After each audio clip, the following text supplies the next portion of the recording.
Welcome to the acclaimed podcast, The Deep Dive, featuring your esteemed hosts, Andy Monitor and Drew Dinzik, powered by Best. Welcome to The Deep Dive. Andy, congratulations on you and your girls getting it done in the Euro, lifting the trophy. Great run by you. Great weekend in general. How was your weekend?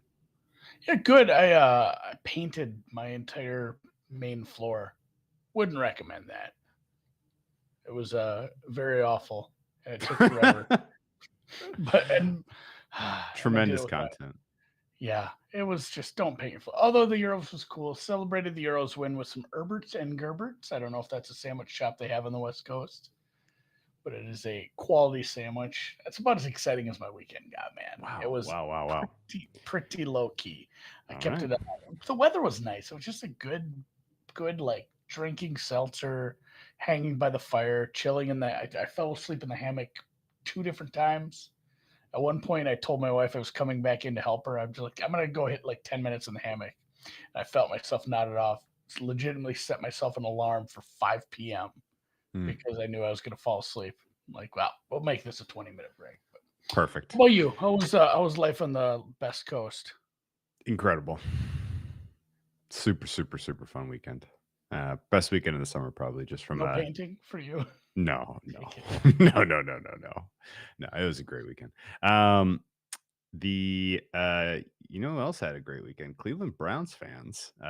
They get presumably a lighter suspension here for Deshaun Watson than a lot of people expected. Do you expect that to hold up, or do you think there will be some extended negotiation where he gets put on some exempt list while the NFL appeals? I don't think they can do that. I read a lot of people's tweets, and I tried to follow people who actually know what they're talking about. And it appears that since they gave this, third-party arbitrator, the whatever sort of, rights she had to make this call, they aren't allowed to do that. They are allowed to. The NFL is allowed to appeal, but that would kind of set off a weird chain of events in my understanding that might cause this to go into like some sort of federal court, and then the appeal would push things back, and then we might end up with Deshaun Watson serves a 0-game suspension this year because the appeal process and how backed up the courts are and all that stuff. It says like this could be a thing where if the NFL knows what's good for them, they just leave this alone because they could end up mucking it up worse. So I don't know. Well, wouldn't that be a wrinkle? That would be pretty funny. Like anybody who ran to the window is hoping for that, I guess, because I did, and I mentioned this to you last night. I did grab some 50-1 on the Super Bowl last night when the news and the the little whispers were saying 4-6. And I just assumed 6. Started punching my numbers together and said I'd play 50 because they do have everybody's talked about it. Extensively how easy the first part of the schedule is. They were given that gift, quote unquote, on the easy part of the schedule for the supposed the presupposed suspension. So if they make it through that part of the schedule semi unscathed, and he translates to be where he should be and integrates with this offense, it's very much a very good playoff team, and it could be right in the mix for what probably tends to be a very fun AFC playoff picture. That will be that'll be wild. Gracious. Like 1 through 7 could be just like, I don't know. Yeah, this could go any number of ways. Yeah, we talked about it on on that a lot better. We talked about it on Friday when we did our market power number recap. There's an imbalance already built into the market numbers. Couple of thoughts on that podcast and around Cleveland in particular. I got some comments, some messages. The Discord was buzzing about it. And there were a couple things about the power numbers themselves that I was kind of annoyed by this year that I couldn't really explain until I dug in a little bit more. And basically, because I only had 2 Cleveland games and I included them in the sample when I was regressing the numbers, those were effectively outsized weighting because those 2 games determined all of Cleveland's error. And so you effectively, there was like an upweighting there. And so because of that, it unbiased, it tilted the balance a little bit of what the average power number was, what the offense and defense on average was. So I threw those 2 games out, re-regressed it, reposted those numbers. Doesn't really change the order very much, but I think if you care about the numbers themselves being meaningful, go look at the latest because they're a little bit updated, and things started making sense as soon as you throw those 2 out and you have kind of an equal weighting sample across every team. It makes sense, but more along the line of like just what you put out as a visualization was good, even if the Yeah, it numbers were was. just slightly off. Again, it is implied by the market. A lot of this we said, and great point by either you or Eric on Friday, which actually was recorded on Thursday, was hey, we're using these numbers that bookmakers have to put up 75 weeks in advance. Like, how long is it till we get to week 14, Drew? We have 5 weeks till the season starts. I mean, you're talking 5 months from now, you have a line up there. And, when these bookmakers see it, well, my numbers say it should be a 2.5. We're going to put a 3 because I Yeah. don't feel like taking extra money on a team that's been very hot, maybe in the futures market or the game of the year market. So some of this stuff is slightly off to begin with, but it does give a good glimpse, especially when you put it into that, that image, that visualization you made, a good glimpse of like some of the stratification of these teams, some of the tiers, and obviously, like we talked about, some of the imbalance. Yeah, and I think it's still at this time these numbers are so soft because the pools are so thin. The week 1, I would say the week 1 numbers are more predictive about how the market feels really, and the futures market obviously in terms of a championship equity is a better indicator. But all that said, I still think it's a very worthwhile exercise just to kind of know the relative ranking of teams in terms of coming into the season. And if you have more questions about the process or you really want to talk through your own power numbers relative to what we've got, by all means, hit me up. You know who was at the bottom of the market power number rankings? The 2 teams we're going to talk about today. And usually when we get to these podcast previews and it's just the true dog shit teams, I'm a little like, ready to mail it in. Like, yeah, who cares? Nothing. But I Not so actually much. We're not both kind at of all. excited. Not at Yeah. all. I have live bets that I feel really good about. Not really good that they're going to cash, but just the price was really wrong for both of Yeah. the teams we're going to talk about today. That should have been the tweet. I said, hey, before even telling anyone which teams, I said, tonight we're going to get into the only team Drew has a Super Bowl future on. I don't know if it's 100% true, but it's close enough. I think it is actually. I honestly think Cleveland was my first. I think I only have a Cleveland. I have more NBA futures finals than NFL Super Bowl finals.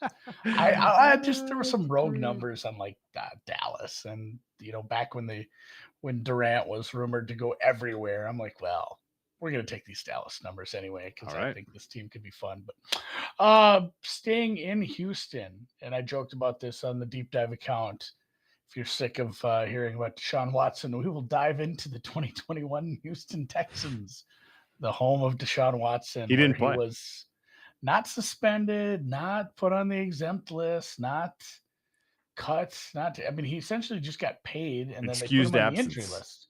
Yeah, it was like non-football related absence every week, which he didn't want to play for the team. They were, in the middle of all this. And then later we found out the team maybe a little culpable for some of the shenanigans. We're not going to get into any of that because there's so much else to talk about on Houston. But yeah, overall, kind of a weird season. I'd like to almost go back and listen to our podcast last year to see what we said about David Culley. I remember being kind of puzzled, but they've kind of done this 2 years in a row now and if we go all the way back to the space between 20 and 21, it's like, hey, let's screw up the hiring process and just really drag our feet and then end up with probably a guy we didn't want. Like, hey, here's choice 5 for us. And they went with Culley and he lasted a year. We kind of ended up with the same thing here again, although I will say the Brian Flores lawsuit probably played a little bit of a part into the ultimate decision here. But Culley was not the answer, I guess, is probably where you want to go with that. it was a rough season. What, 4-13, 3-14? Now I have my numbers mixed up, but Tyrod Taylor sucked. They had a rookie that started. So I mean, we're Tyrod Taylor defenders too.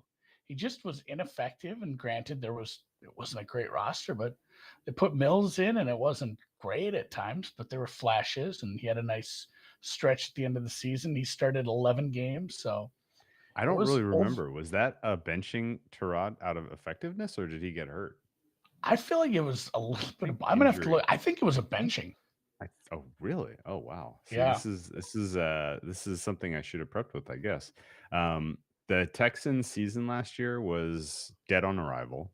The Bill O'Brien era was so horrific. Half and half. Injury and poor performance, they're calling it. Okay. So it was so horrific what Bill O'Brien did at the end of his tenure, not just in terms of, the way that his stewardship of the franchise, but on the way out the door, he was trading every future asset he possibly could to try to get any kind of a player to save his job, to turn the ship around. And he ultimately left the franchise in as bad a shape as any franchise has ever been left, with an outgoing GM head coach. Most notably, people remember the David Johnson acquisition where they gave up Nuke Hopkins. And then, that did not work out well. But they basically had very little talent left on this team. JJ Watt leaves, and no one the expectations could not have been lower, really, coming into the start of last season. You nailed it with the David Culley hiring. No one looked at each other and was like, high five moment. This is going to be a slam dunk. They got their guy. It felt like they didn't really know who to hire and ended up there. And then it felt like everybody who was observing the situation was like, I don't exactly know, congratulations to this guy for finally getting his chance, but I'm not sure what he's bringing to the table that is going to turn this, group of very questionable talent, talented roster into any type of contender. And all that said, they come out of the gate to get the win versus the Jags week 1 as dogs at home. And then it just went straight out the window at that point. Like some utterly absurdly bad results through the first half of the season. Yeah. And it was, like you said, it is reminding me of, like, we talked about this with the Giants. And I remember off the podcast here, I couldn't remember the first name, Joe Shane. Like, when you get left with in a weird spot by the former GM, who was probably, I don't know, I'm trying to think of a worse GM during the time we've had a podcast. Mm-mm. I don't think that's maybe a like thing. we made jokes. Pace would get more scrutiny for being a terrible GM if it weren't for Bill O'Brien. Yeah, that's true. But yeah, you guys in the chat are right. There was that hamstring injury earlier on this season. I'm checking right now because I think Tyrod started a couple games after that. Eventually, there was some bouncing back and forth, but then it was Davis Mills at the end of the year. Nice upside, and then it was a bit odd as far as the rest of the offense, because you had a legitimate star offensive, your wide receiver, Brandon Cooks. Okay, here's a pop quiz. Who had the second most targets on the team last season? Running back Rex Burkhead or something. So Cooks, 134 targets for 90,000, 6 touchdowns. Respectable numbers in an offense like that, who had to start, Tyrod and Davis Mills. Second, Nico Collins. Really? Wow. 60 targets in 8 games started. Like, it's just really big drop off. And then as was kind of what they've done the last couple of years with bringing in all these short-term veteran signings. They did the same sort of stuff and the running game was very, very poor. Yes. And it was a decent offensive line at times. And granted, we probably didn't have the pieces in place for a good, coherent offense. You're bouncing back quarterback to quarterback, and it all kind of works as one well-humming machine when things are working on offense. But like, the guys they trotted out there to try to get some semblance of a running game probably weren't the answers.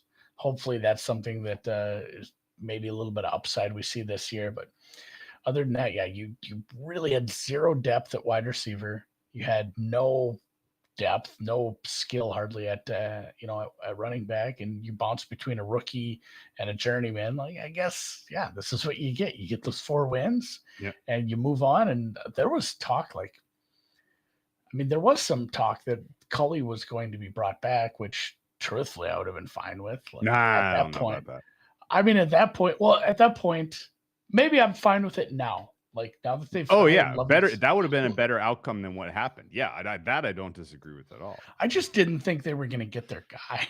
Like, they just never get their guy. And I wonder if part of that too was like, hey, I'm taking a few interviews, and this is probably not one I'm going to take super serious. I don't know. We'll get in.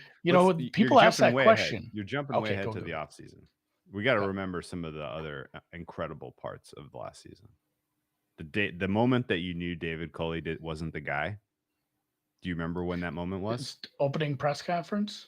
Well, that was a very strong indicator, but that wasn't the evidence. Basically said analytics are bunk, and I'm just going to go with my gut. No, there was a game where they declined a penalty in order then punted. There was a penalty on 3rd and 11 that was a 5-yard penalty, not an automatic first down. And rather than accept the penalty and try again on 3rd and 6, they said, no, we'll decline and we elect to punt on 4th down.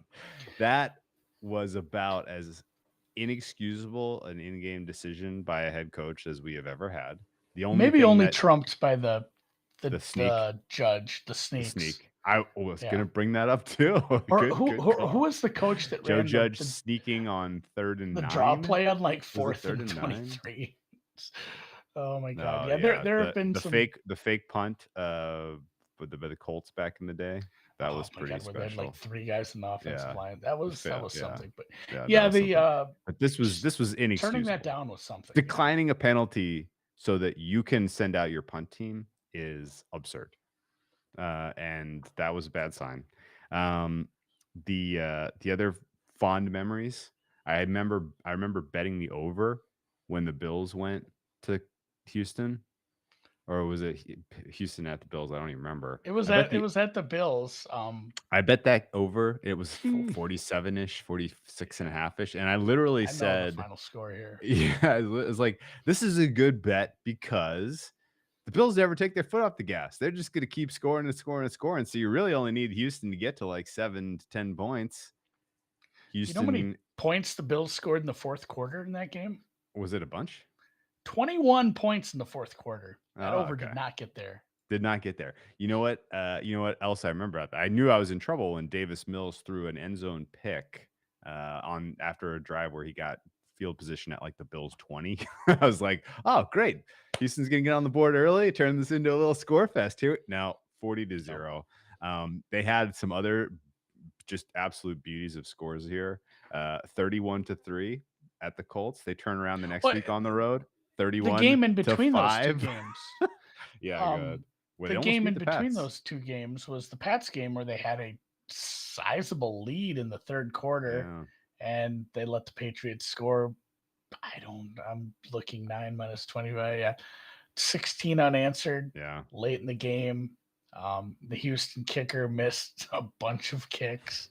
That was a fucking trip. I forgot what a trip this team was. Yeah. And when they played good teams, they gave up a shitload of points. The Rams scored 38 on them. Yeah, until they drew the Chargers. And the Chargers run fit was so weirdly fucked by the time they got to the Chargers at the end of December that they beat them 41-29. Houston took it to that team. And you don't have to think too hard. Chargers didn't make the playoffs last year, Andy. And you remember why? It's because they couldn't even tie the Raiders in the last week of the season. If they had just, held on and beaten the sad Texans, then Chargers go to the playoffs for the first time in a while. But yeah, this was a bizarre season. Titans were just absolutely rolling through their schedule, and then took that stinker losing to the Texans. Texans beat the Jags twice. Both were convincing wins. Like it was just a weird deal. It's 8 in a row over the Jags. They've beaten the Jags 8 in a row. The That is Houston, the fourth season sweep in a row. Wow, Yeah, that's got to be the one of the Chargers game was longest weird. existing. That's got to be one of the longest existing win streaks over an opponent in the NFL, and it's the Texans. It's funny that it's the Texans, but yeah, late on the Chargers. That was a weird one too. I had to pull that box score up. I feel like there was fuckery late. Yeah, 38 fourth quarter points in that one. Oh yeah, weird game. I might go that if that one comes on like NFL Network, I'd rewatch that one. That was a crazy And then one. just kind of, I think just kind Chargers of were coasted. Chargers were at least 8-point favorites in that. I didn't bet that game, so I don't really remember. 11-point They favorites were in that one. at Houston. 11-point favorites on the road, and the Chargers lost by double digits. Amazing. Yeah, so it was a weird year, really, and I don't think you could take much away from that year other than Davis Mills showed you higher, glimpses of higher production than you would expected from a third-round quarterback, and the sixth quarterback taken in that draft.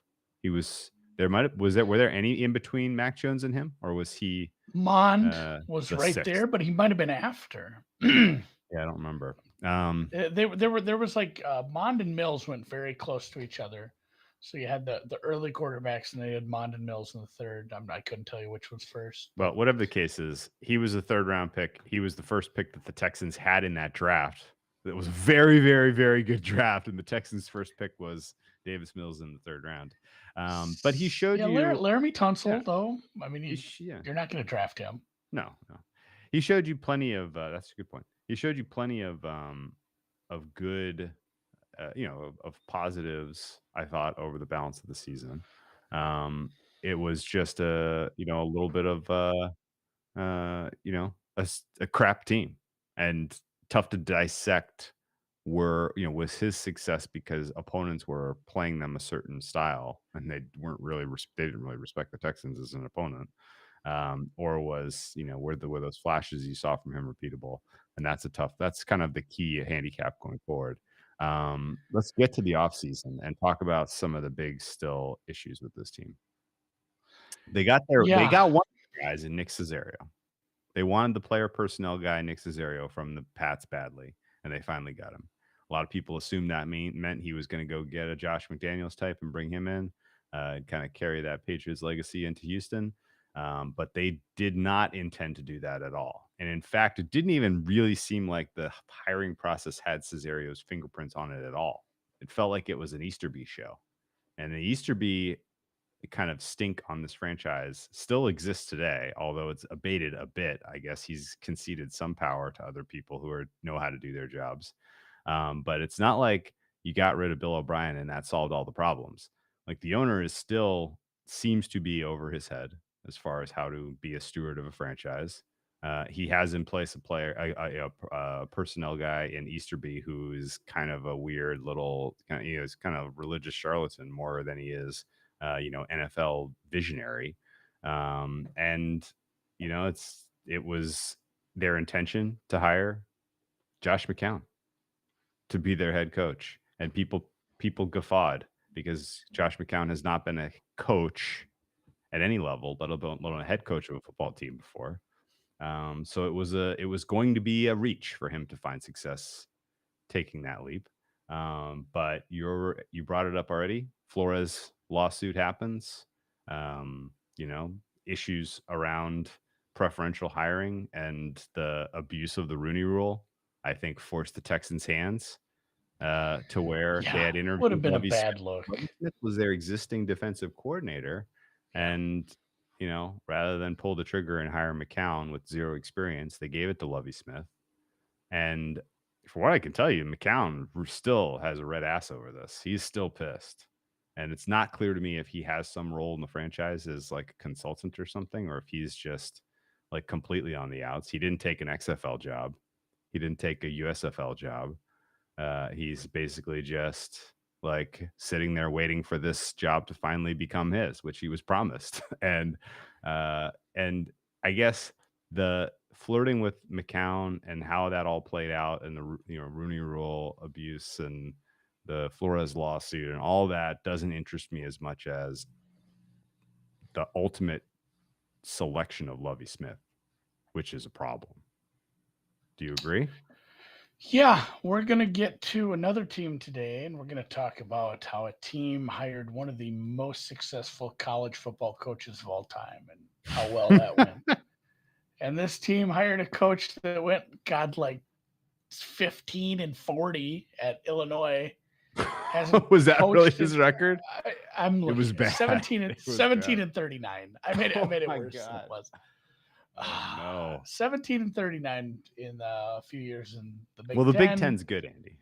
The Big Ten is good. There's much good football on Saturdays in the Big Ten, sometimes on Fridays. But, he does. I'm clowning on him a little, comparing him to Urban. He actually does have NFL head coaching experience, has had success as an NFL head coach, but it was a long time ago. And sometimes you do see this, even at the coordinator level. There's guys who can do it for years and years because they adapt, and there's guys who are terrible retreads because they can't hack it as a head coach, a leader of men. And I do think Lovie Smith is probably a decent defensive coordinator. And it sucks now that they're going to lose him as a defensive coordinator when they fire him. It's not often that you'd be like, hey, we're firing you. Would you take our DC job? That just doesn't seem to be a thing, which it should be. I don't know. It would be hard for that guy to go to work the next day and be like, hey guys, I got demoted. This sucks. But I would love to see him in that spot a little longer. I still think there's some tread on the tires there. He's just not he doesn't have what it takes to probably lead an NFL team, especially an NFL team with a weird ass roster like this, where we don't know if we don't know if we have a rookie quarterback who possibly has enough upside to invest in. We're trying some new things at running back. We had very little success there last year. We tried to get some help at the wide receiver position here, which it didn't work out due to some health reasons for our youngster. But we still have Brandon Cooks. You have good tackle play. So there's glimmers, and they did enough of this offseason. Let's bring in Jerry. Let's bring in Jerry Hughes. Let's re-sign a bunch of these guys that we had on shorter deals. They didn't lose a whole lot outside of, obviously, Deshaun Watson, who wasn't really going to play for this franchise anymore anyway. So, they're not horrible. They don't have, some glaring weakness. They just are not good in any spot. None of their position groups are, hey, this is a really, really good position group. Like I said, they have good tackles, but the offensive line, ho-hum, maybe average.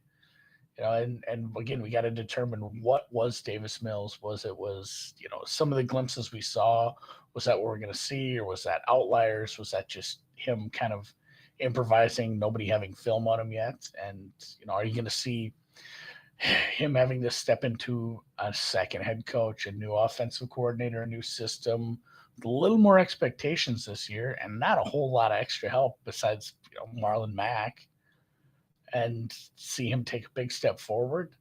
Otherwise, this team is kind of set up to win 6-7 games just by attrition, because they're not glaring weaknesses all over, and then you end up in the weird purgatory spot that we always talk about, and they don't get their quarterback next year. So I'm not thinking they're going to be super quick on the trigger with Mills. It sounds like they're going to give him some decent reign to see what they've got, but it just feels like such a strange rebuild, because Lovie obviously doesn't ever feel like a long-term answer here. And then again, they have so many older veteran players on short deals. It's not like a rebuild like we talked about with the Lions, where it's like, oh my God, they had so many rookies get so many snaps, and all these guys got all this experience, and this could pay dividends. It's an odd rebuild. And granted, Casario's only in year 2 here, so we've got time to try to do something. But I'm not dogging on this team this year. I don't think they're going to be horrible. But I really, really, really, really hate the rebuild. I hate how this roster was put together, and I hate the spot they've been put in. Granted, again, they do have 2 first-round picks next year, so maybe we see something come of that, and then you get Mechie back, and we have something going on. But it's like Patrick's saying, the offensive line is probably your best unit on the team, and there's still some ifs and buts in the middle. Yeah. I agree with your. Basically, I agree with your entire take, except for I think you're maybe fast forwarding a little bit to maybe one more year to where they're like the weaknesses aren't so glaring. They're winning 6 or 7 games. I don't think this team is a 6 or 7 win team. I think maybe a good draft next year. Now you've kind of got some of it enough was upside. schedule based. Okay, well, I don't. We'll get to their schedule, but I really struggling to see how this team finds success. The rebuild is the problem for me. The players that they added through free agency and the draft. I mean, okay, fine. You got presumably a starter on the O-line. You presumably have a starter again, first-year cornerback, who's going to be asked to do a lot. He may ultimately grow into a really good player for you, but this depth chart, particularly on the defensive side of the ball, is a who's who of who, and none of these guys have grades that suggest that they are that much above replacement level. Outside of Cooks and Tunsil. And the fact that if you kind of want to grade a franchise fundamentally based on owner, coach, quarterback, I mean, you're talking about you're talking about the worst franchise in the NFL here. And I'm not sure where the magic's coming from for them to have upside, frankly. If this is just a flat out bad team that may back their way into some wins by having everybody has a good day on the same day against a team that's overlooking them. But the rebuild is to me at least doomed to fail based on how they're going about it. The Davis Mills thing is also somewhat tough because again, like I tried to tease out of the data. Big unknown. He's got a big neck. That's for sure. Guy's got a long ass neck. But no,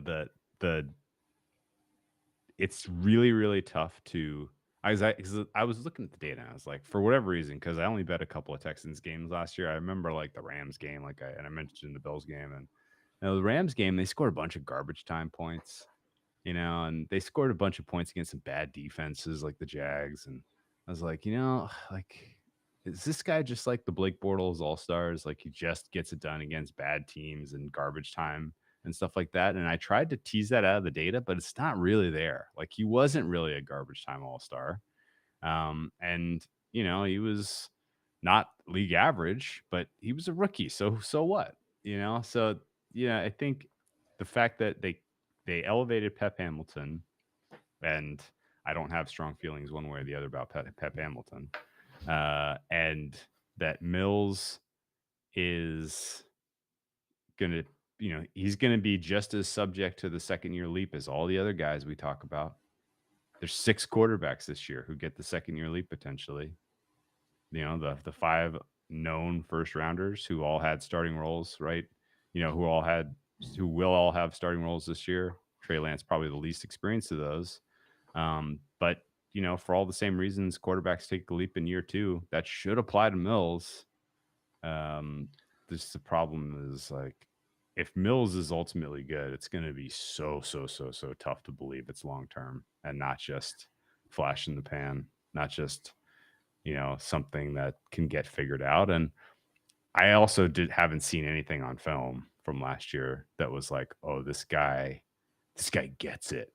Like this guy has a set of tools that is unique. Like if you're telling me that like this guy is probably your absolute best case scenario to have as your backup quarterback on a team that's contending for a Super Bowl in a couple of years, that sounds about right to me.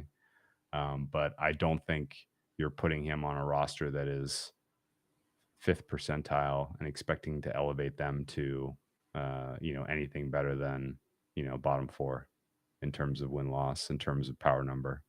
And, if he proves me wrong, so be it. But,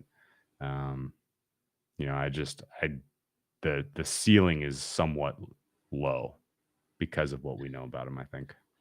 Yeah, I think my bull case for this team is the schedule has enough coin flip games and a couple teams that I think are probably overrated that should be closer to coin flip games that they can back into some wins just based off, they brought in Marlon Mack. I think that's a nice piece. You don't have enough firepower on the offense, but like Marlon Mack was really good. Essentially just got hurt, lost his job to somebody even better, Jonathan Taylor. And like he's still 25, 26 years old. Like Marlon Mack probably can still play something. Brandon Cooks, and again, it stinks. The John Mechie stuff stinks. Like that's hope he's fine, but like that would have been helpful. Having that, and I don't really like either of their tight ends. Like again, it's like Cooks, Mack, and if Davis Mills is good, you have some semblance of a few decent players on offense behind a good offensive line and some coin flip games. That's your bull case. Your bear case is Lovie Smith doesn't get it anymore. He's not NFL level head coach, which is probably 90-10 true. You have, some weaknesses on up front in the inside, even with some additions there. You don't have a second or third receiver that's, viable. You have Nico Collins asking to step up again. You don't have much of a track record of this quarterback that you're going to, and again, going back to the bull case, he does get a full offseason to prepare to be the starter. Maybe that helps a bit after coming in as a rookie, resigned to his backup role. Maybe he can get something there. But again, it is a new coaching staff. Pep Hamilton, yeah, take him or leave him. He was the quarterback coach for Herbert's Rookie of the Year coach. That's what people are going to throw around, but sometimes, very different skill set. Yeah, very different. Very, very different. Sometimes it's more about the player than anything. So, and then the other part is too, like you brought in your top 2 rookies, Drew, are Stingley, clearly number 1. Yep. And Kenyon Green, the guard. Yeah. So Green might play a part here, but yeah, like between Mechie and Stingley, you might get damn near Bupkis because Mechie's going to miss the season and Stingley is going to be asked to step into a secondary with 2 below average safeties and be a starting cornerback on a team that probably is going to lack in a few spots. And again, the pass rush might be decent at times, but pass rush and coverage go hand in hand, and the secondary is going to be pretty bad. So if anything, it's going to be, hopefully it's a fun offense so we can bet some overs with this team because the secondary might just get scorched by some of these teams. You look at the schedule, they're going to play some good quarterbacks and some good receivers. In fact, a lot of times. So the outside of you have the coin flips and then you have like the, oh shit, like we got to go to Denver in week 2 after playing a Colts team that's supposed to be pretty good. Like this is now I want to start it. So I wanted your take on Marlon Mack. Like he kind of made a face. I think he can contribute. I'm not expecting him to be so good. If you think a replacement level running back's moving the needle for me, I got news for you, buddy. I know. I think he is. I think he's very helpful in the passing fantasy game, community. The fantasy community can have fun breaking down the roles and volume potential for a guy like Mack, a guy like Cooks this year, but I don't think this offense is scoring anywhere close to enough points to keep the Texans in in contention for wins. And Marlon Mack is, again, he's only really going to help you out if you're trying to, even if you're right and he is like better than average. It's only helping you if you're trying to put away leads. I don't know if this team is really getting any leads. I'm hoping he plays a part in the passing game because they lack a true, number 2, number 3 receiver. That's fair. He needs to play a part in that. I think so. Yeah. And again, you're right. It's maybe above replacement level running back, but dude, it's not enough to get excited about. So I think the bear case wins. Yeah. Because here's the bigger problem. This defense is about as weak an a depth chart, as I think I have seen in 5 years, maybe more, in terms of just guys who can make an impact. Okay. I'm going to name some of these, and don't look at the depth chart. Close I will or not switch have tabs Jerry if you Hughes slander. close your All your right, tab Windows if you. D. Did you know Jerry Hughes isn't even He's old though. he's not he's third string right now for them. That's how He's that's rotational. I think that's their whole thing. Like, and when you talk about their defensive line, they have like 12 rotational guys. okay. Like, that's what's gonna happen. Here's your Andy. Here's your front four: Okay. Jonathan Greenard, Roy Lopez. Stop me when you heard of any of these guys. Agbania Akaronwu and Malik played for the Collins. Rams. Yeah, he did. Akaronwu was okay with the Rams. That was yeah. Linebacking core: Christian Harris, Christian Kirksey, Garrett Wallow, and that front seven right there. That's pretty weak. Kirksey. And again, these are guys. It's just it's a shitload of replacement level guys. And you're starting a rookie, third round rookie as your weak side linebacker. You have two rookies in your secondary, in Stingley and Jalen Petrie. Your other safety, by the way, Eric Murray. You know Eric Murray. Your nickelback, Taveri Thomas. You know Taveri Thomas. Oh, Taveri. Yeah. This depth chart is, I mean, I don't know. I feel bad even disparaging these guys because I really can't even tell you that they've played enough football for me to have anywhere close to a strong opinion on them one way or the other. But they're defined nobodies. Like, these are nobodies. Jonathan Greenard had 8 sacks last year. I'll tell you that. So, yeah, it's a lot of rotational guys. And then, like you said, the secondary is going to really, really, really be a point of weakness. So, I think this team overall is getting the grade they're fucked. This is the worst defense in the NFL, and I don't think it's close. It'll really depend on like these replacement level players that they've. There's a decent margin between these guys and the next worst defense. If these rotational players play okay, like, they could make a claim for the 30 spot. Like, but a lot of, again, Jerry Hughes is not young. You have a lot of older guys and you have a lot of rookies. Yeah. And if you have some injuries, then it's going to be a very, very bad defense. So here's the problem. The market power rates them as the 32nd best defense. So what do we do with this information? Basically, how much lower can they even go? Like, how much worse can this get? Like, you look for bad spots in the schedule, and you bet the team total over for the other team if they're the kind of team who, like, that was the move in the Bills game. That was the team move total over 31.5. Yeah. The Colts got to 31. The Cardinals got to 31. Yeah, you're right. It's especially if they're in a bad travel spot. Which look, if you want to look at the schedule, because there are a yeah. couple. Let's pull it up. But yeah, I mean, frankly, this is date. I mean, Andy, do you ever remember a time where Lovie Smith was on a talent deficient team in a very competitive environment, and he was the head coach? And how did it go? Oh yeah, you just told me he couldn't win a freaking game at Illinois. Like, this is this is doomed to fail. I feel like failure to launch.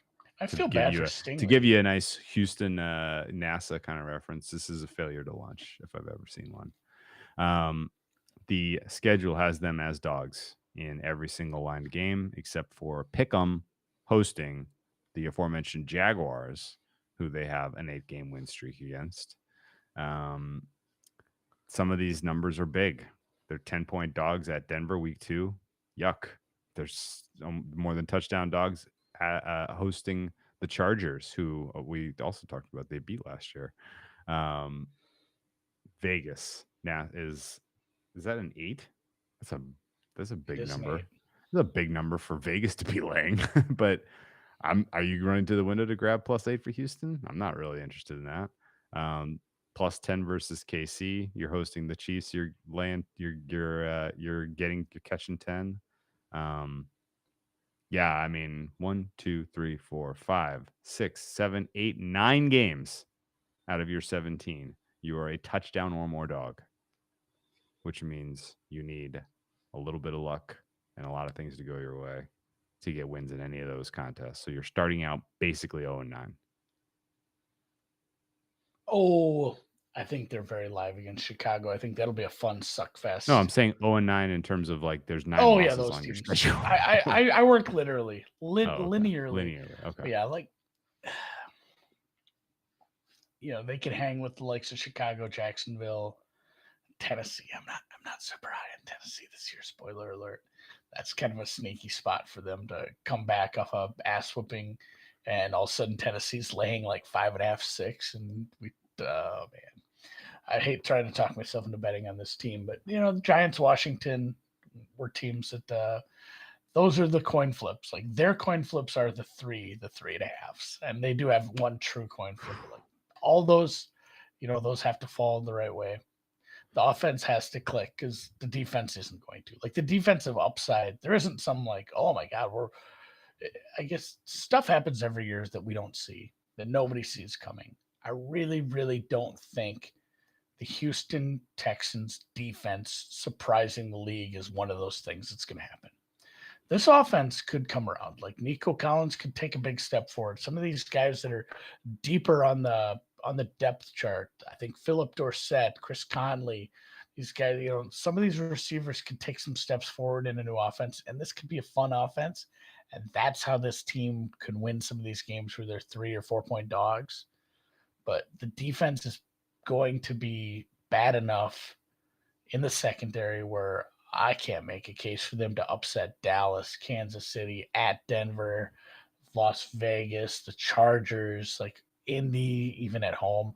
Those are really, really, really tough asks. Even at Miami, it's later in the season, but it's still a bit of a rest disadvantage for them with a quicker turnaround. So, it feels like a team that's going to lose all the games they're supposed to lose. They don't have that one surprise like again we'll talk about like the Chargers game. They don't have that one surprise in them because the defense is just too susceptible to, oh my God, they're up by 10 points. And then you go and get a snack and you come back from the bathroom and they're down by 3 all of a sudden. Like it feels susceptible to some quick strikes with some of these good teams. So Yeah. not excited to bet this team to do anything really. Well, can you pull the schedule back up? Actually, there's a couple of thoughts I had. A lot of games in the teaser zone. Oh, To tease against them, you're going to be able to take a favorite versus the Texans past 7 and past 3, quite a lot if this holds, and that might be a very fun way to build your bankroll this year. The Chicago game that you brought up, week 3, is the fun one where Lovie Smith makes his grand return to Soldier Field. Lovie Smith, this is his 3rd stint as a head coach in the NFL, by the way. Did you remember his time in Tampa Bay? Sort of. That didn't go well. No. Like the Bears, he had some success. The Tampa was. He was coach of the year in 2005. Yeah, he had a decent amount of success in Chicago, despite the quarterbacks they rolled out. Like Kyle Orton. He took the sex cannon to the Super Bowl. Didn't think we were going to hear that today. So yeah, a lot of teasers. I don't. One of the least successful long teaser legs is road favorites teased down, but boy, howdy, it doesn't feel like that's going to scare me off. No, a couple of them are like are you going to just tease Vegas down from 8 to 2? How about Miami down across 7 and 3? Dallas at home. We're 7.5. Across Dallas is a teaser. I love that one. At Dallas, a bit of a rest disadvantage. Not a lot of travel disadvantage for them. Not a lot of sustained difficult travel for them. Only back-to-back roadies for them are weeks 2 and 3. And granted, that's not good early in the season, and it's especially not good when one of those stops is Denver and altitude early in the season. That could be a bad game for the Texans. They get a little bit of rest advantage there because Denver's coming off of Russell Wilson versus Seattle in week 1.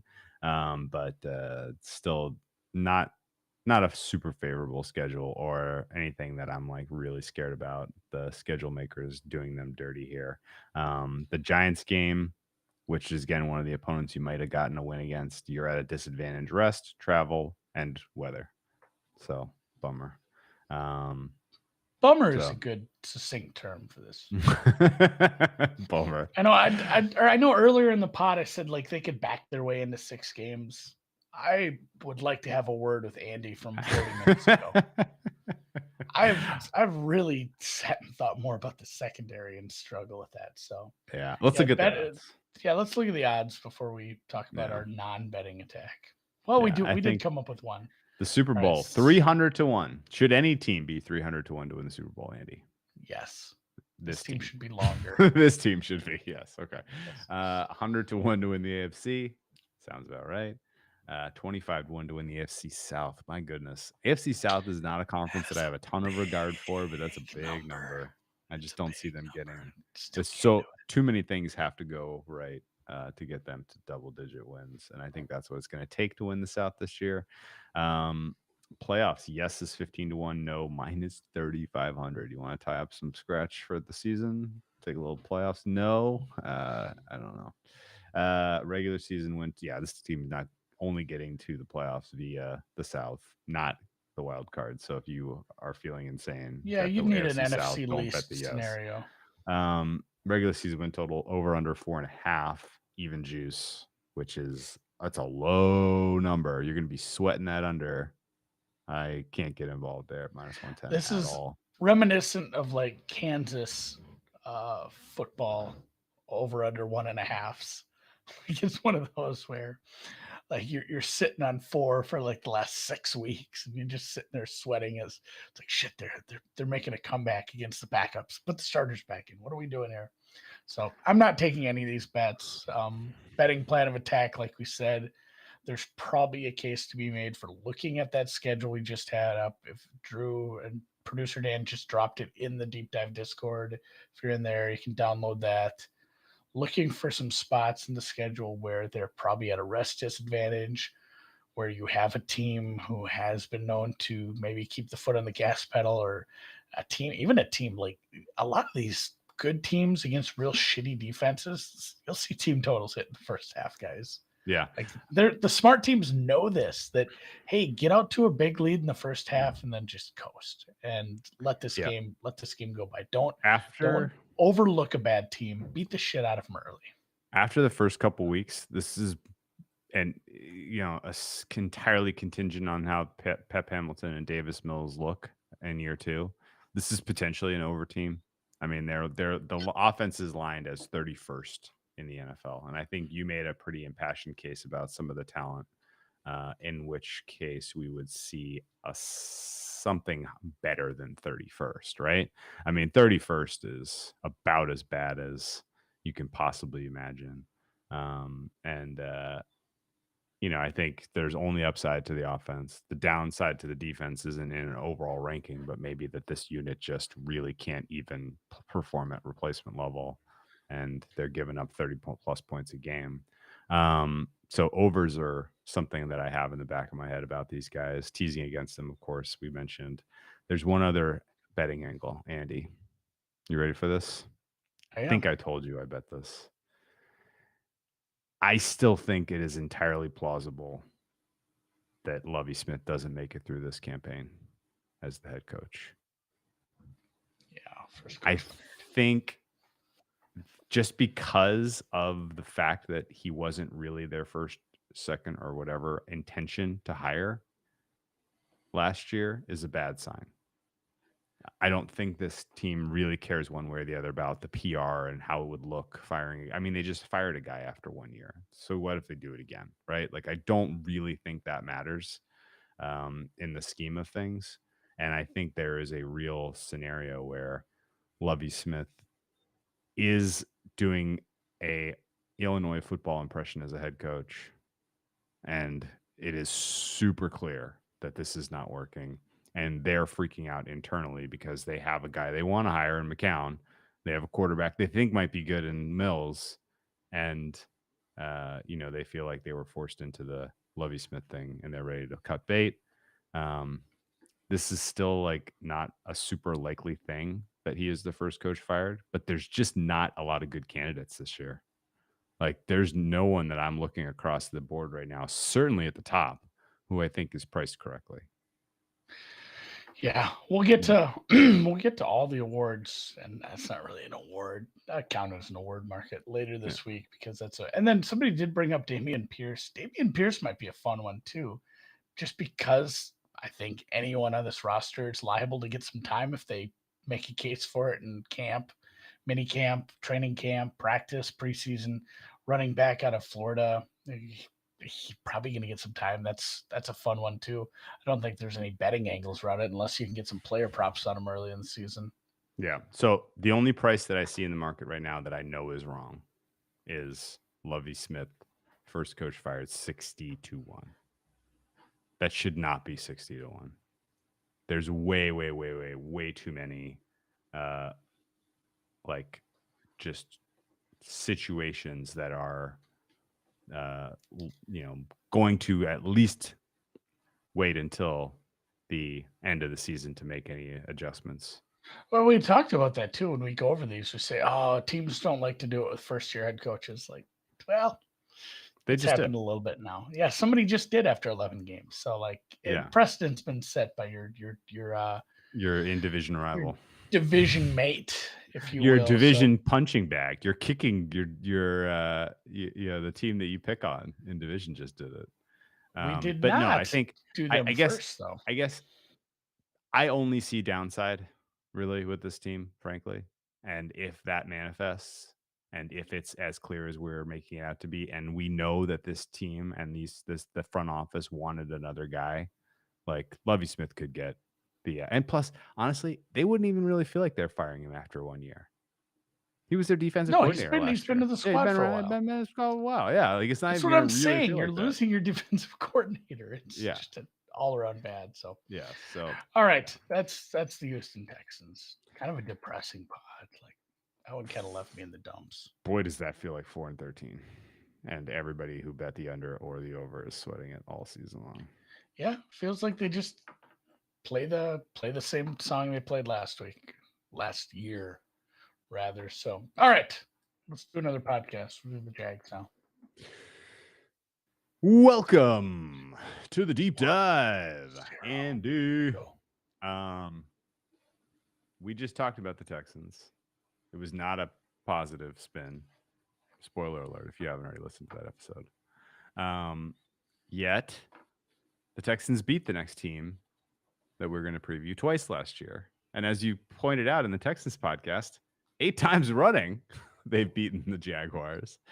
And yet the whiffs around this team, the buzz, the stories, it's all high ceiling. And I am not saying that this is likely to happen in any way, shape, or form, but I do think the price is wrong for them to hit some of their high notes this year in what is in my opinion, at least, somewhat of a soft division. Clearly, in my opinion, the softest in the AFC by margin. And this Jaguars team is a dichotomy in a lot of ways because I think the general manager and really just the brain trust from Khan down to Balke, those guys are suspect. They have a lot to prove to me that they can run a franchise. And, as you kind of build a franchise in the long arc of things, there are some things they did in this offseason, like hiring Doug Peterson, that I applaud. And then there are others, like the way they deployed their free agency capital, that I am just appalled by. And so this is kind of a weird transition year where a lot has to go right for this team for a lot of people to keep their jobs. And there's no, they're in a very funky rebuild spot, right? 2 first overall picks in a row, a bona fide, no doubt quarterback that you took 2 years ago, You're building around him because he's on a cost-controlled contract. You're building around him with your free agency capital. You've had lots of high draft capital the last couple of years beyond just the first overall picks. And so they kind of need to show us something this year, or we're going to start asking some serious questions about some uncomfortable questions for these guys.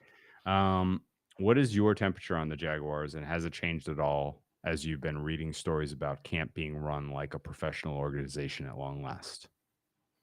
I did want to take a step back to the podcast we did earlier, just because I thought this was funny. Bet Online now phrases it as next coach fired / resign. Yeah, so does Bookmaker. Remember, like they didn't cash the Chucky ones. They gave it to us on Urban. So 50-1. I looked back. I look back at 2021, and it always leads me back to 2020. And I end up going back a few years. And it's another one of those where, oh no, weird. This has been a poorly run franchise. This is a team that was damn near in the Super Bowl like 5 years ago. And how do you get from that to this? It does fish rots at the head. There were a lot of poor decisions, a lot of poor roster decisions. This was an elite defense not that long ago. And, not only, we're not going to talk about the long-term stuff, but we'll stick to some of the short-term stuff and some of the decisions they made this offseason specifically. And I feel like I know what you're referencing. They spent a lot of money, and they spent it oddly, to say the least.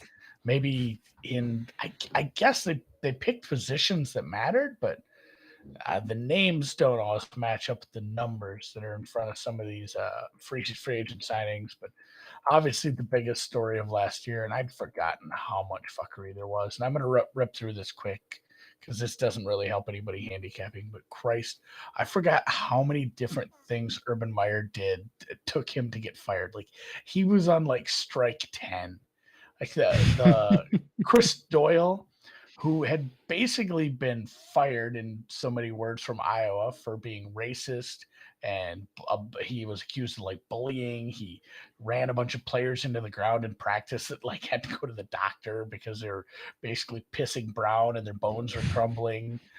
Hiring him, and then after the guy resigned because he said, well, hey, I'm not going to stay here because of all the media pressure. Urban Meyer comes out, instead of just being like, hey, I made a mistake, he's like, I know who that guy truly is. He basically doubled down on it. Oh, my God. And then, obviously, the OTA violations they're fined for. He comes out and says that he used vaccination statuses to decide on cuts in the preseason, which just don't say that out loud is fine. We had the Shad Khan closed-door meeting with the whole team that we thought was the end. It wasn't. He came out with, this was my favorite one. I had to take this from Football Outsiders. I'd forgotten the quote where he said, I want the offense to be 250 yards rushing, 250 yards passing every week. That's my offense. And the best part was, and again, that only 6 times last year did a team run for 250 yards at all. It's just not a thing teams do. You have to have some crazy outlier game anyway. They didn't have a lot of games where they went over 250 yards passing either. Only a handful of those. The kicking the kicker. He kicked his kicker, yeah. He kicked his kicker. And it wasn't even grinding on that girl. Whatever. Guys are gonna be guys. She was awful pretty. And he's awful old. What are you gonna do? It was not going home with the team. That's just such a go home with the team instead of going to your sports bar and doing that and getting filmed. So it was, I don't know how this team was ever supposed to be successful with all those distractions. You're already behind the 8 ball because you're starting with new coaching staff, new GM, essentially. He was not in that role before that. So new GM, new coach, new coaching staff, new quarterback, new system, new scheme, new everything. And you expect to be successful, and then you have all that distractions on top of it, and then somehow this team beat the Bills. that's the NFL for you. But and then again, I found this a couple places, but it popped out at me when I was reading Cleve TA's thing. They didn't have a lot of luck either. Oh, they only forced 8 fumbles on defense and only recovered 2. Only recovered 2 fumbles on Oh, defense all year. that's got to be outlier low. That's super outlier low. And the funny Oh, part was 2. their offensive recovery rate when they fumbled was also pretty low. Like I think they only recovered 30% or something of fumbles on both sides of the ball, which is Oh my God. about 20% lower than where most teams are. So they had bad luck. They had Urban Meyer and they had a rookie quarterback. I don't know why this team, how this team was ever going to not have 3 wins. So they had a 6.5 game win total set by the market. They did not get there. Darrell Bevel took over for the aforementioned Urban Meyer after 13 games for Urban. Bevel took over. And last note from 2021, they didn't make a field goal until week 6, which is also just a weird, hilarious thing. Like all these things. And we're just gonna cleanse ourselves of 2021. And I think in general, both you and I are excited. We hate Balky. We don't think he's probably long-term best for the team, but we like the coaching hire. And I like some of the moves. Like you said, we'll talk about, just go ahead, talk about the offseason moves unless you have more on 2021. No, that was the perfect recap. Christian Kirk got paid a lot. Say Jones got paid a lot. Yeah, they franchise tagged Cam Robinson. Not obvious what the long-term plan is there. Oh, dude. It was one positive about last year. Trevor Lawrence made his rushing total by like 4 yards. It was so fucking close. It was so close. No, the offseason was weird because it had clear highs, like the Doug Peterson hiring, as you mentioned. And I gotta be flat out honest with you.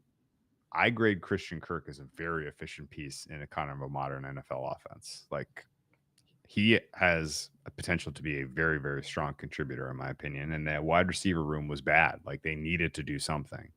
What they ultimately paid him is insane. Frankly, the contract is insane. And like, if you're telling me that they presumably could have not used that money on Christian Kirk and made a deal and gotten Tyreek Hill and paid him that kind of money, then they really fucked up. Right? Like there's Christian Kirk could be a great player for them, but it's not going to be Tyreek Hill. I can pretty much promise you that. Similarly, the kind of the way they handled the draft process and choosing defense and going with the guy that was all upside from a talent standpoint was weird. I felt like it felt like tagging Cam Robinson was a little bit of a luxury. Don't really know what the long-term vision is there. And then the poo-poo platter of contracts they gave out to guys who really, really haven't proven much at all was kind of insane.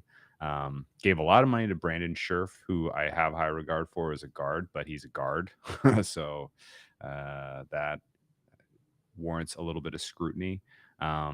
This was a really, really bad offensive line last year, and it looks improved, but still, I still have huge questions about them.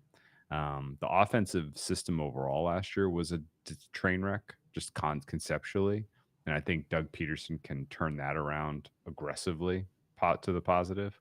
But I think a lot of that is contingent on, the man behind under center and Trevor Lawrence, who, I think would have made the Bengals have a really hard decision about Joe Burrow and Trevor Lawrence if Trevor Lawrence was available to come out the previous year, just based on the skill set and the talent he showed at Clemson. So, it's really, really tough to go from as sure a thing as he was coming out of the draft to what we saw from him last year in general. And, you can make many, many, many excuses, as we just did. But, it was a disjointed situation for you have a can't miss prospect and you throw him in the worst rookie situation I've seen in quite a while. Just from nothing went right. even so, Shark is gone, but like we said, they added a few wide receivers. They got Evan Ingram as well, but Shark broke his ankle early on, missed some time. Like we had bad injury luck, we had bad fumble luck, we had bad hiring the coaching luck, and it was always going to be this. So there is a lot of upside to this team this year, and I think it starts with the coaching hire from a guy who's done it before. And not only that, a guy who probably plays to some of the strengths that we saw from Trevor Lawrence in college. Like, hey, here's a guy who's actually going to have some assembly. When your offensive plan was just, hey, we're going to run the ball and throw the ball 250 yards each. That's not a plan. That's a result. Like, you can't just say I'm going to do that and that's what's going to happen. Like, Doug had a plan, and all right, so when you get a new coach, Drew, Yes. there's three outcomes. And maybe I'm wrong and there's a fourth, but either this coach was a head coach before and he was fired, or he, retired and came back, which seems to happen an awful lot, Bruce Arians, or he wasn't a head coach and he was elevated from within or from another situation, like where you hire all these offensive coordinators all the time. I think a head coach having head coaching experience in the past and not being the guy that got fired for just having shitty seasons is the best one. Oh, yeah. That's the one I question. like. He's got the experience. If you're going to retread, basically, if you're going to retread, what do you want your archetype to be? It's definitely the Doug Peterson. Yeah, he didn't. And I'm going to just say it, Doug Peterson didn't get fired. Doug Peterson quit. Like, that was a divorce. He didn't get along with the front office anymore. They didn't get along with him. He was doing stuff on purpose to get there and go what they were doing. Like, it was contentious at the end. It was ugly. And I'm happy he got out of there because, he deserves to play somewhere or coach somewhere better. And he just sat it out. And now he found a nice situation. He's got a nice young quarterback. And yeah, he uses motion a lot. He uses a lot of play action, and he's going to do things that are going to make Trevor Lawrence successful. And it doesn't matter how much they paid for these receivers and overpaid for these receivers. They're going to be a plus, and this offense should, you should see some good things from this offense. And, long term, I don't love some of those moves. But for this year, 2022, I think Dougie P is maybe going to play the quarterback whisperer again. Yeah. Okay. I'm there. There's not a lot of examples, like anecdotal examples I can point to of the retreads that fit the Doug archetype, because it's rare. It's rare. And Doug really felt like the Eagles divorce, like, it didn't feel like he was done. Right. Like, there was no unfinished business. Obviously, he won a fucking Super Bowl for the city of Philadelphia. Like, that was a big moment in the franchise. But it definitely didn't really feel like that had completely run its course. It was accelerated at the very end by just the locker room kind of imploding around Carson Wentz, who they gave a bunch of money to, and yeah, I think a guy like that, who I think showed you enough that he can run an NFL franchise competently, particularly in a city like Philadelphia, absolutely worth the gamble if you're Jacksonville, in terms of he can replicate the success with us in a lower pressure environment with a similar type of philosophy in terms of how we're going to build this team on the fly and be competitive right away. Right? Like, this is definitely entirely plausible that there's upside with this team, and that it's based on Doug Peterson running a scheme that is light years more efficient and analytically sound compared to what they ran last year. And he, as a coach and a decision maker in game, we know he's willing to pull the trigger on fourth down. We know that this guy he has learned the hard way, in a good sense, kind of the mindset that Brandon Staley carries of what getting the fourth down decisions right and adding that win probability to your portfolio does for you over the balance of a season.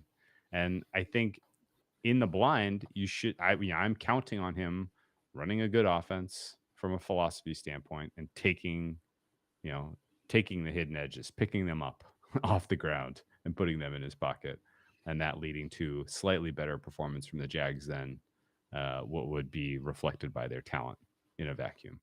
And I think if the Doug Peterson regime in Jacksonville ultimately doesn't work out after a couple of years, and particularly considering what they're looking at next year from a salary cap standpoint, I'm going to be more inclined to blame Balky and Shad Khan than I'm going to be to blame Peterson. It's going to take a lot for him to kind of lose my confidence and trust that he ultimately can be an effective head coach in the NFL. And I think he was kind of the,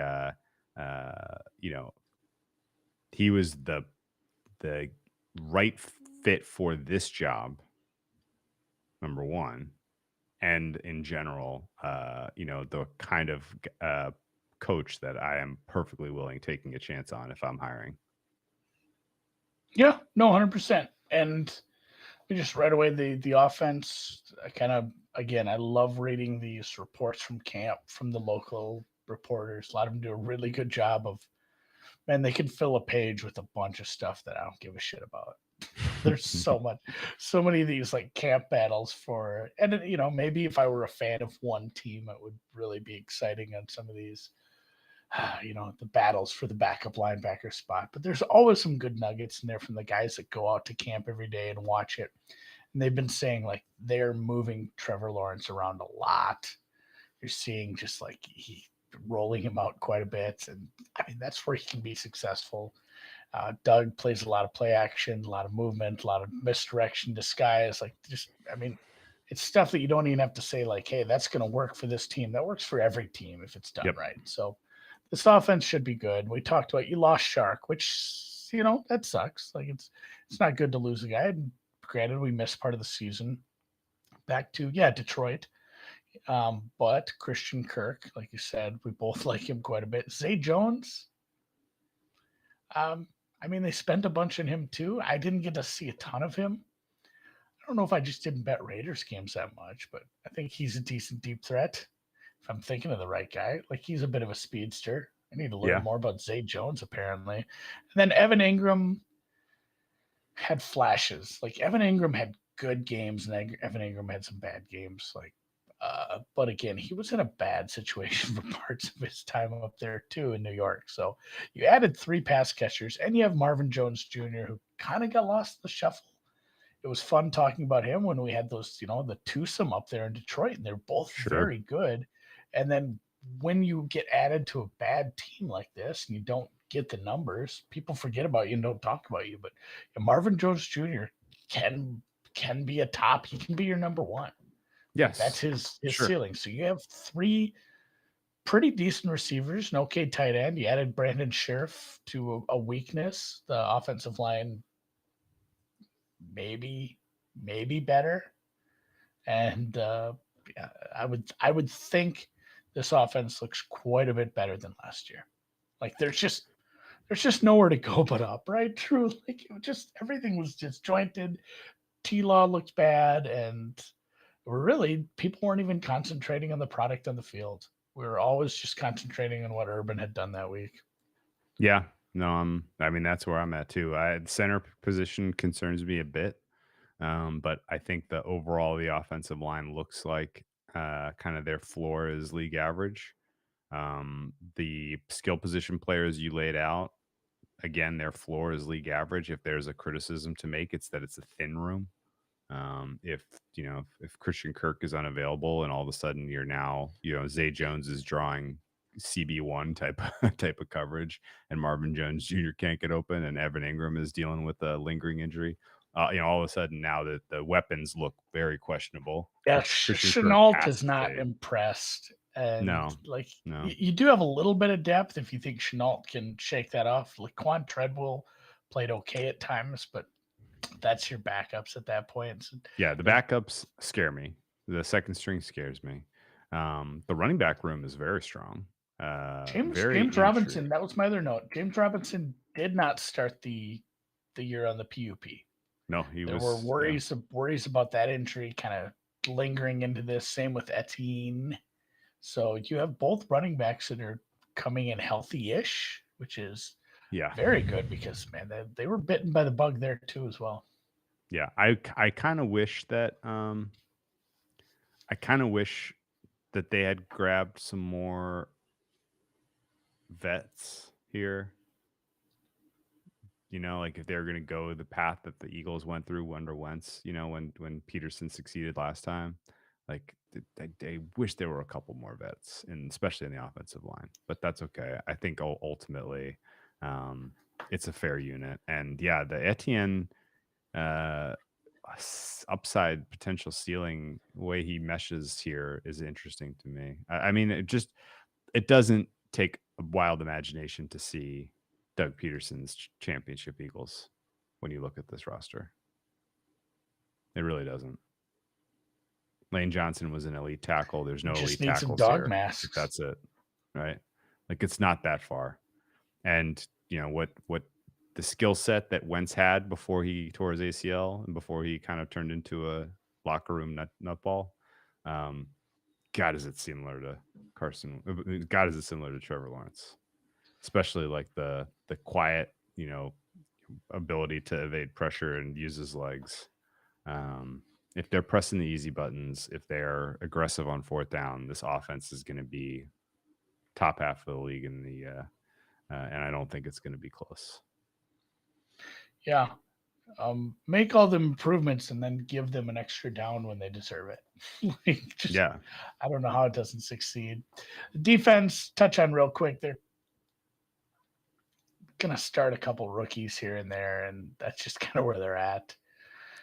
I don't know where you have them ranked. It's going to be below average. Depending on, I'm about 22 for them. Yeah, it depends on how some of these so Devin Lloyd and then the guy from Wyoming. God, a lot of draft capital and young defenders.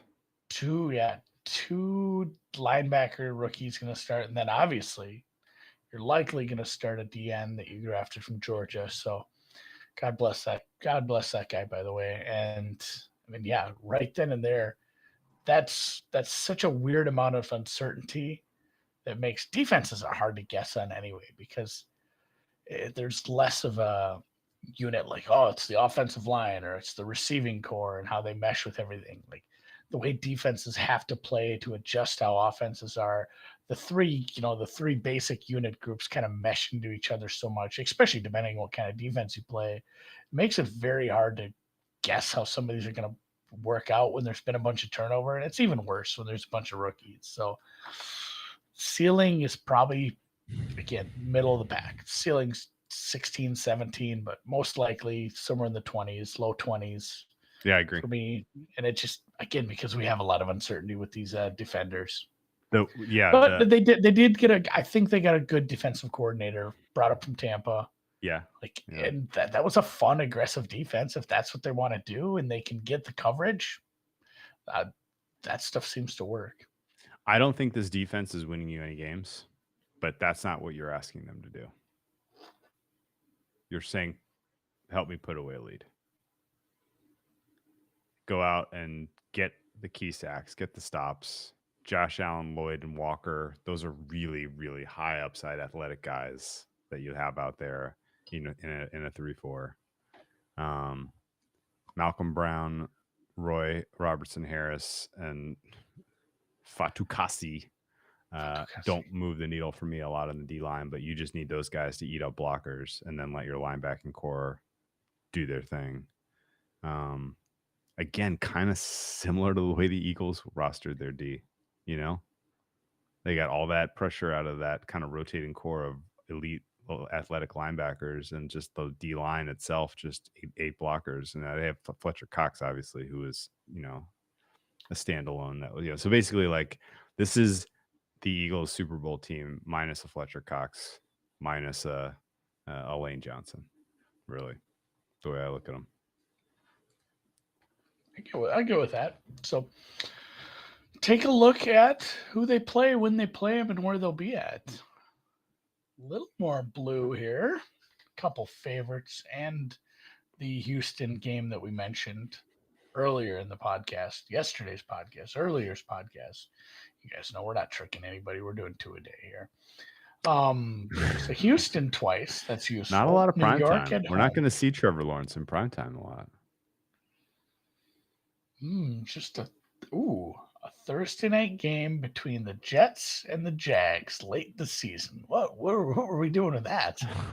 We're going That's to a week evaluate 3 the number one, special, I number guess. one and the number 2 pick going head to head, Andy. If Wilson still has the job. Yeah, I feel like it'd take a injury to not see Trevor Lawrence in that game, but yeah, Wilson losing the job probably not out of the realm of possibilities.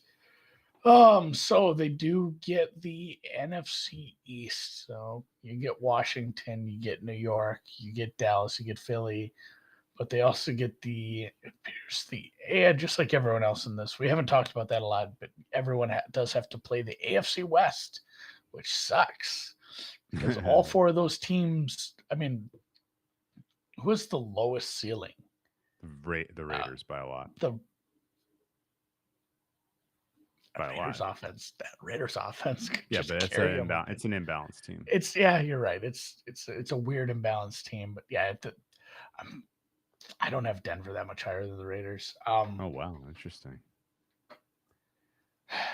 Raiders have some continuity to them. I We'll value that. We're already save chomping that at the for the bit to Raiders talk pod. AFC West. AFC West is going to be a fire week. I can't wait for that week. That one's going to be good, but either way, you're playing 4 tough teams there. You do have to play your own division, so you get Indy twice, which is supposed to be a pretty improved team. You get Tennessee twice. Like we mentioned, you get Dallas, and what's our other tough one? Oh, Philly is at Philly. That's not great either. And it's a Doug fun Peterson revenge game. Going home, buddy. I'm coming home. I think that this is about this. No schedules in the AFC are easy. That's just the facts, right? The Bills this year is as close as you can possibly come, and some of my feelings in that is just because the Bills don't have to play the Bills. AFC is just it's tough to come by at an easy schedule, but if there's going to be a surprise team in the AFC, this is the kind of schedule that gets you there. Really, there are a couple of games at KC, at Chargers, the 2 toughest teams you got to play. You're playing them on the Chargers road. Philly stretch sucks. Yeah, Indy Chargers Philly, that stinks. This team probably starts like 2-3, 1-4, probably. But there's some meat. There's some meat on the bone at the end of this week or at the end of this year. I like getting the dome team in Indy early in the season. That's a nice spot. Okay. I love getting, God damn, that freaking week 1 game +4. Are you fucking kidding me?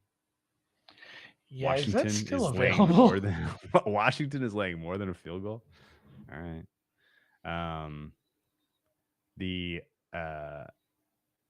The Houston games, Giants games early in the season are nice confidence builders. That Denver game is interesting because that's neutral. It's in London. Denver's got a tougher trip than you. You're used to that trip too. It's 6.5 is not the distance I have between these 2 teams that are neutral. I can tell you that right now. That is the only downside. You do lose a home game, and you're in the AFC, so you're down one to begin with. That's the rub. Very correct. All the AFC teams are down a home game, which stinks, but they do lose a home game to Denver.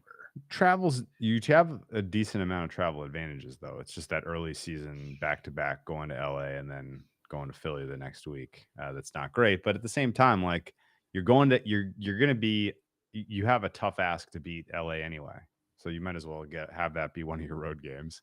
You have a tough ask to beat the KC anyway. You might as well have that be one of your road games. Yeah, flip that at home. You're still a dog, touchdown right? dog. Yeah, exactly. Yeah, it doesn't really change the win probability there much.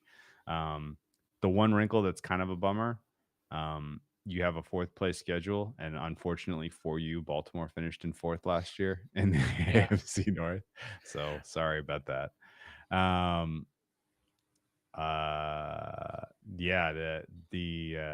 Overall you're gonna have to win games by having your offense really surprise to the good. That's the thing too, like the rest disadvantage or the travel disadvantages. You see the brighter orange ones on here if you're watching this on YouTube, or if you have the schedule pulled up while you're listening to the podcast. If you're driving, don't look at the schedule. especially on your phone. It'd be so small, you'd probably crash. But those travel disadvantages are against, like, look at it. It's the Chargers at the Chargers. It's KC at KC. Like, if Those are the you have a losses. if you Pencil have a else. massive travel disadvantage, you don't want it to be versus some coin flip team that you can Yes. beat. I Like, just agree. go ahead and take your whoopings in those games, and use the advantage. You have a nice travel advantage there versus the Giants at home. You have another one against, again, the Baltimore. Raiders. No. The Raiders, Baltimore, you have a spot. You're coming off a bye versus a tougher team. You get a little bit of a bump there. Even the Dallas game, you're getting a little bit of a bump for travel. So Yeah. the rest is not only travel but rest versus Baltimore. Obviously with the bye, there are some rest disadvantage, but like they go hand in hand with the travel ones too. Like again, you're going to lose to the Chargers most likely. That is just an awful spot for you. It sucks. People are talking. No way Indy loses in Jacksonville. Those famous last words for my Survivor League 2 years ago. And last year, Yes. they lost to they Wentz torched every possible anything good for Indianapolis last year in Jacksonville. I did all my Survivor Leagues Indy that week 1 2 years ago. I think they were 8-point favorites. Yeah, done with Survivor now. I mean, that's basically the exact same game situationally as Indy versus Houston this year. Yeah. You gonna swerve Indy and Survivor? Clint, yes, the scheduled charts are in the Discord, the Deep Dive Discord. If you're not in there, somebody can help you get in there. I put a link up to that. I didn't know links to Discord invites expired. I just kept sending that to people, and people were like, "Oh, this is expired." I'm like, I didn't know that was a thing. What's that? I'll send you a new one right now. So, this is a team that can overcome their win total. This is a team that can finish with 7 or 8 wins. I don't know if it's a team that makes the playoffs, but if the offense comes together and works out well, and suddenly these games against Baltimore, Las Vegas, Dallas, Tennessee, even Indy, if some of those become, let's say you got 6 games like that, if 4 of those become wins, because this offense was really just stymied by the coaching staff last year. All of a sudden, this is a playoff team, which is kind of wild to say considering how shitty they were, but they have the runway to get there. It just, I think you'll know right away, because it can't be, like halfway through the season, they got good. The AFC is too tough for you to come into that bye and be like, 4-6 and expect, guess what? We have to win 11 games to get into the playoffs. Like, we need essentially everything. Everything has to go right after the bye for us to get in. They need some of those early games. They need to, try to sneak that Indy game. They need to beat the teams they're supposed to beat. Yeah. They probably need to beat Vegas. Like, I think coming out of their bye, Indy, Houston, this is a team that coming out of their bye can streak. This team can go on a streak coming out of their bye. They can. They can do it. Yeah, it's there. It's there for them. As long as they don't entirely shat bed. Yeah, as long as there's no poop in the pants come week 12, then this team could make a little run down the stretch the way the schedule breaks. I agree 100%. The odds are interesting, and we'll cover that next. I didn't have many other takes here on the schedule, just besides, again, like the macro thought. Every schedule in the AFC sucks, and this is probably the least sucky. There's just not. Yeah, they're all tough. Yeah. There's just not much good about the AFC the way that the conferences are imbalanced right now. All right, let's take a peek at these odds. What number? I mean, just spoiler alert, because you've already talked about it on this pod and another. What was the best price you got on Super Bowl? Close to 200 to 1. When we say if an offense works, they can make the playoffs, it's too big of a number. Like, there isn't some scenario where Houston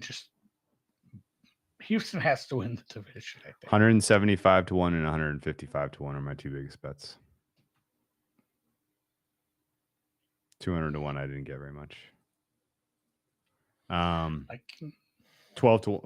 It's 120 to 1 now to win the Super Bowl, And again, the Super Bowl part of it, I'm not, again, like this is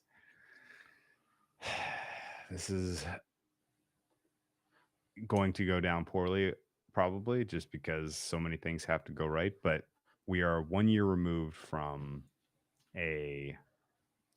actually, you know what? Let's say for the pod what the odds currently are, and then we'll talk about what the case is and why the price is wrong.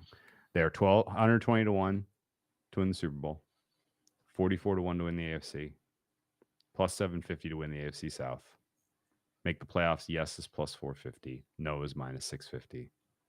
Regular season win total over 6.5 is plus 115. Under 6.5 is minus 135.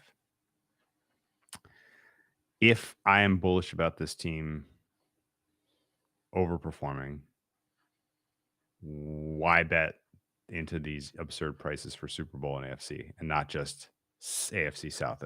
Isn't plus 750 good enough? Isn't that a good enough price? Just bet the division. What, plus 450 is not good enough to make the playoffs? Like, those are good numbers for a season-long bet, right? Why go a step further? And my answer is not great, but last year, the freaking Bengals, man. Last year, the Bengals. To start the season. We fought that. We fought that all the whole season.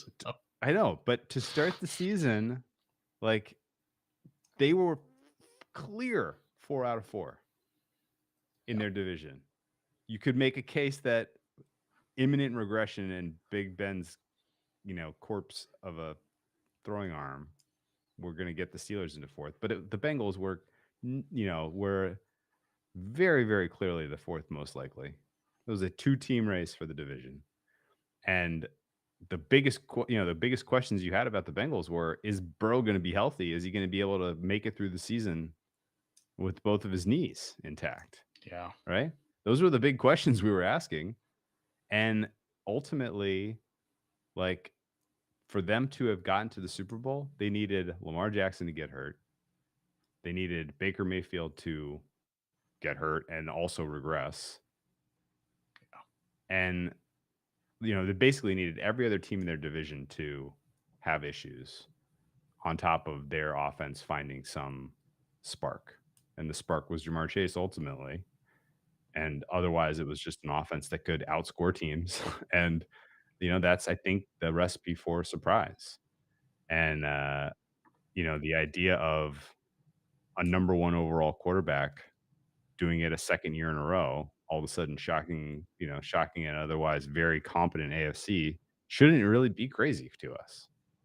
The quarterbacks just are more capable than they have been in forever in kind of making the clear leap to, the contending status. And it's tough for me to say that everyone was wrong, potentially that everyone was wrong about Lawrence and that he doesn't have it the way that Burrow does. And, the clear upgrades in terms of coaching and philosophy and picking up some of that EV off the floor should, they basically, you don't need as much insane shit that went right for the Bengals last year, really. And I think they're in the conversation. And they probably have a better coach than the Bengals. Right. Sure. And I think,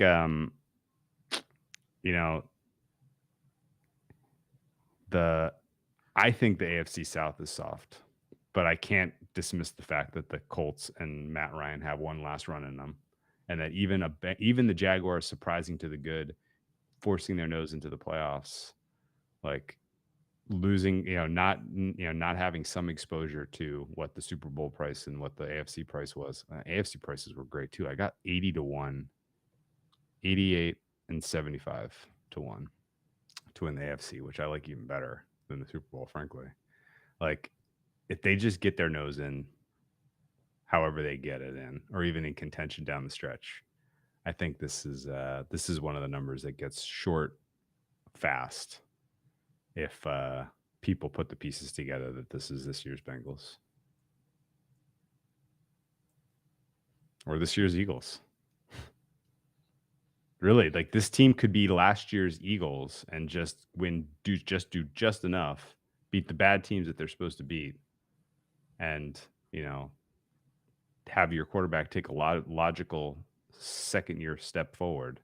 And I think realistically they could still potentially survive the gauntlet that is the AFC. So yeah, if they can just get into the playoff mix, 200 to 1 is going to seem insane. Yeah, I don't know if I can bet that. All right. We wouldn't bet 120. You wouldn't bet 120 to No, 1. I found a 75 on AFC. I'll put a few on that. Hey, there you go. This is small bets. Yeah. You know how much you need to bet to win? What did you say? 75? 75. You know what you need to win 20K? Like $250. Like that's Only pays 18.7. I've made $250 bets that are way stupider than that. This one pays 20K. I bet on Arthur Smith heavier than that with Coach D last year. Yeah, same. So did I. I think I bet exactly that on. That's all they Urban took. Meyer to get first coach fired last year, right? Wasn't that the max on first coach fired? I'm not even sure they took that. I think we can. No. It was 2. No, it was 2. Oh, was it only a 5K? I think I had to bet at. Because we bet it at a couple. Oh, right. I bet online and low vig in order to get more. Because that's how you have to do that when they don't take much. It's like my draft. All my draft props are listed in duplicate. Like this guy under this spot, bet online and low vig, because it's such a pain to try to get down on those. So, yeah. All right. I took a little 75. I took a little 150. I think also another key part about this is I do think it gets shorter before the season even starts. They look good in a couple preseason games. The buzz is already positive about this team and the way the camp's being run. This is one where I feel like you can scoop enough equity to, at a minimum, just feel good about your position between now and freaking Labor Day. Those are fun too, just to feel like you have a chance. Of course. So what's the current price on Jags to win the AFC at bookmakers? 47.38. I already got equity. I just got 75. So CLV, boom, value. Jags to win the Super Bowl at bookmakers, 84.55. So the sharpest book out there is already telling you these were plus EV bets. And yes, Sam points out they're getting steamed in the Hall of Fame game. The year of the cat. Lions Jags Super Bowl, guys. Ooh, it is Tiger year, isn't it? I don't know, man. I can never keep up with the Chinese zodiac. It's Muslim New Year. There's so many New Years. There really are. Like everyone's using different calendars. So it's a wild world out there, guys. All right, Super Bowl matchup. You want to talk about I like them. I like them against the. How to win 20K quick. You know who I like them against the best? I like them against Trey Lance and the Niners. Get that. That'll be a fun one. All right, Lions versus the Jags. It is. I got to count the zeros. I wish they'd put a comma in this. 4,000 to 1. Oh no! I'm gonna hit max bet on this. See what they're gonna let you bet $250 on that to win basically $1 million. Yeah, not like literally $1 million. Well, I'm not betting that much. That's silly. You can say I bet $250 on stupider things. I would not be able to say that anymore. That's got to be the one.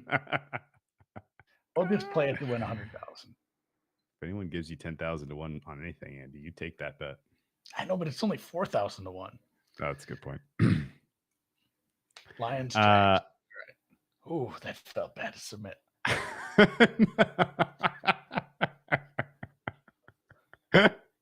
Somebody's asking Jags, and granted, shop around. I'm just at one book because I'm just donating money for content here. Jags Eagles, 1,000 to 1 at Bet US right now because that's what I have open. 1,000 to 1, huh? So you're saying there's a chance. What is our plan of attack? I think it was ridiculous numbers before the season starts. So where are we at right now? We just Eagles. Oh, you know donated what? a bunch Oh of money. shit. Give our draft money back. Let's close. What do you call it? Updates for the people, for the Eagles people. I found Eagles most wins 20-1. What do you think of that? Is that better than your Dope. ladder? Yeah, I mean, there wasn't some, because that also has some other variables, external variables about other teams, but that's probably a pretty good number, 20-25 to 1. It's going to be tough in that Eagles Jags game week 4. Who to root for? Yeah, honestly, like a tie doesn't help either of us. No. Oh God, that would suck. Tie would be disastrous. Oh, that would suck. Oh, it giving me a tummy ache. God, I had a regular Oh, that win sucks. season under last year on somebody, and they tied, or 2 years ago. Just beautiful. Like, oh, they didn't lose. They still didn't make any. They still didn't make any progress. It's awesome. So, all right. Well, we just made some long. Well, you've had them for a while, but now I'm in at 150 and 75. I'm so psyched that I already have equity on this. I can't fucking believe it, honestly. I should bet this at bet or sportsbook.ag. They have. I that wasn't cash even out. really beating the drum that loudly and on all the media stuff. I just barely mentioned this a couple times. Oh, guess what? All of my Browns futures have positive cash outs from last week. Good job. That's why you do that. God damn it. I didn't even think of that. Yeah. I don't have a lot of books with cash outs. I have to drive to Iowa or use sportsbook.ag, which nobody can use. And What? honestly, Let me just they gotta ask be you sick of me. to posit it for me. If you had a solid league, as opposed to what we were just kind of speculating yesterday, if you had a solid league that said 6 games is the number and you could have gotten 50-1, like how much could you have instantly made by betting that? Oh, I mean, it's not paying out much, but like to win the AFC, like $200 is paying $210. I made Okay. $10. $10 on two. Okay. So it wasn't worth that much. No, I mean it yet. You Yet. just wait. Yeah. That's what I do love, and it's always a scam. Like probably never take the cash out because you're getting it. You're getting in the caboose on that. But like, I love looking at that because I did the same thing before Drew Timmy signed, re-upped his college education there in Gonzaga, and I got the Zags at 20-1, and that's another one where it's paying almost double what I bet on it right now before they've played a game. Like there is a game to be played there where the cash out button probably is worth it if you can make some leaps before news comes out and get some futures bets. And that's where our good friend Christian Pina used to do it a little different. He would do a lot with prop swap or sell it to other people in groups, but if he had something like that, he knew he would regret it if it actually won too, So because it was a smart bet. Split his stake. Yeah. Yeah, so he would bet it twice. He does Yeah. do it twice. One would go to prop swap or cash out, and one he would keep just in case. And that's kind of how so a lot of my NBA futures I have 2 of. Speaking of futures, and we didn't really touch it on this in the Jags, but I want your opinion real quick. We kind of laid out the case that the Jags offense has surprising upside to the good, which means leads in games and opportunity for pass rush to be a distinguishing factor. Does that scare you on not having any Trayvon Walker DPO, defensive rookie of the year exposure? Like just the potential that this team maybe has more opportunity for those type of counting stats? Maybe a little, but the price isn't there for me. Okay. What would you need for a Trayvon Walker DR? Like so again, kind of looking at the schedule and thinking about this Jags schedule sucks to start out. They're going to beat Washington as dogs, but then they get Indy, LA, Chargers, Philly, bang, bang, bang. If they're, if this team's still kind of being considered as a afterthought and they're going into that Houston game, what's the buy price on Walker? If you gave me double digits, I'd like it. But I mean, Josh Allen's still on that team, and they got some guys up the middle that they're mostly a lot of run stoppers, but he's going to rotate in and out. I don't know if he's going to get the counting stats. So I'd need double digits, and I wouldn't be buying it for a full stick. I'd be using it to I'm going to bet this to cover my Aiden Hutchinson bet. Okay. I'll That makes close with sense to that. me. Did I whiff not also taking some Trevor Lawrence MVP? He was like 75-80 to 1 at one point. I think they can win the division and go deep, and he still doesn't win MVP. Yeah, I kind of think that the realistic path here for the Jags is get your nose into the playoffs, and then let Doug Peterson. If Doug Peterson can beat Bill Belichick with Nick Foles, why can't he do the same with Trevor Lawrence? All right, we should end this. This has been a long one for these two shit heels.